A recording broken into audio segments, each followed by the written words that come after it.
நான்லாம் பார்க்குறேன் தமிழ் பேச்சு போட்டியில் தமிழ் மூச்சு எங்கள் பேச்சு அந்த ஒரு போட்டியில் ஒரு சின்ன பையன் ப்ரோக்ராம் முடிச்சுட்டு ஜெயிக்கல அப்படி தாண்டி போகிறார்.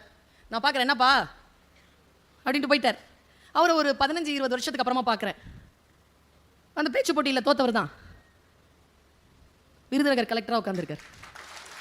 ஃபர்ஸ்ட்டாக மார்க் வாங்குறதுலாம் இல்லை, ஃபர்ஸ்ட் ப்ரைஸ் வாங்குறதுலாம் இல்லை. நீங்கள் படிச்சு பாருங்க. படித்தவன் எதுக்கு பேரு? படிக்கிறதுங்கிறது வெறும் ஒரு செயல் அல்ல, அதனால் உருவாகக்கூடிய பல விஷயங்கள் உண்டு. வாசிப்பு என்றது எதை எங்க கொண்டு போய் நம்மை நிறுத்தும்? ஒரு பரிசு தொலைச்சிட்டேன், உங்ககிட்ட சொல்றேன், என்ன கேட்பீங்க? ஃபர்ஸ்ட் கேள்வி என்ன கேட்பீங்க? எப்படி தொலைச்சேன்னு கேட்பீங்க. பஸ்ல தொலைச்சிட்டேன். அடுத்து சூப்பர் சாமி, உள்ள எவ்வளவு இருந்துச்சு? கரெக்ட் தானே? 30 ரூபா சாமி. போயிட்டு போகுதுல, பரிசு 30,000 ரூபா.